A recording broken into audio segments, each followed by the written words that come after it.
नमस्कार, मैं हूं आपके साथ आयुषी गुप्ता। प्रधानमंत्री नरेंद्र मोदी और वसुंधरा राजे की मुलाकात को लेकर राजस्थान की सियासत में हलचल मची हुई है।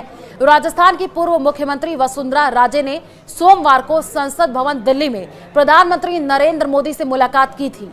जगदीप धनखड़ के उपराष्ट्रपति पद से इस्तीफे देने के बाद यह मुलाकात काफी अहम मानी जा रही है। इसके सियासी मायने भी निकाले जाने लगे हैं। जगदीप धनखड़ के उपराष्ट्रपति पद पर निर्वाचित होने से पहले संभावितों की लिस्ट में वसुंधरा राजे का नाम भी चला था। बाद में धनखड़ को उपराष्ट्रपति बना दिया गया था। धनखड़ के इस्तीफा देने के बाद राजस्थान में बीजेपी के लिए किसान कौम जाट समुदाय को साधना किसी चुनौती से कम नहीं है। माना यह जा रहा है कि प्रदेश में पैदा हुए इस सियासी संकट को लेकर दोनों नेताओं के बीच में चर्चा हुई है। वसुंधरा राजे प्रदेश की 2 बार मुख्यमंत्री रह चुकी हैं। इस बार पार्टी ने भजनलाल शर्मा को मुख्यमंत्री बनाया था। अब धनखड़ के इस्तीफे के बाद पार्टी वसुंधरा के अनुभव का फायदा लेना चाहती है। जाट समाज पर भी उनकी विशेष पकड़ मानी जाती है।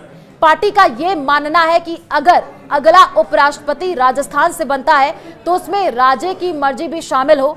उपराष्ट्रपति की दौड़ में राजस्थान के रहने वाले सिक्किम के राज्यपाल ओम माथुर का नाम भी चल रहा है। जगदीप धनखड़ के इस्तीफे के बाद से नए उपराष्ट्रपति को लेकर के भी अटकलों का बाजार गर्म हो गया है और बीजेपी के वरिष्ठ नेता केंद्रीय मंत्री मनोहर लाल खट्टर का नाम भी चर्चाओं में है। और जब उनसे एक सवाल पूछा गया तो उन्होंने जवाब दिया। जब उनसे पूछा गया क्या वो उपराष्ट्रपति के रेस में है तो उन्होंने कहा, मैं विकल्प चुनने के लिए पैदा ही नहीं हुआ हूं। मुझे जो सूचना मिलती है उसके हिसाब से काम करता हूं। इसका मतलब साफ है कि वो किसी पद के लिए अपनी पसंद जाहिर करने के बजाय पार्टी के आदेशों का पालन करेंगे। ओम माथुर और वसुंधरा राजे की अदावत किसी से छिपी नहीं है। ऐसे में पार्टी के लिए राजे को साधना जरूरी हो जाता है। इसके साथ ही पार्टी में अभी राष्ट्रीय अध्यक्ष का चुनाव भी होना है। हालांकि राष्ट्रीय अध्यक्ष के लिए भी वसुंधरा का नाम चला था।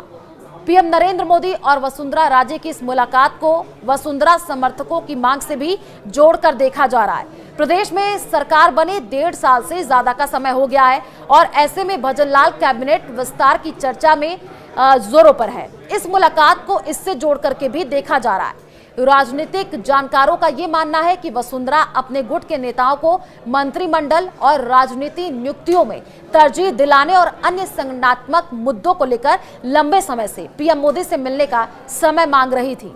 तो क्या वसुंधरा राजे बनेंगी अगली उपराष्ट्रपति? इस पर अभी भी सस्पेंस बरकरार है और अगले कुछ दिनों में तस्वीर साफ हो जाएगी।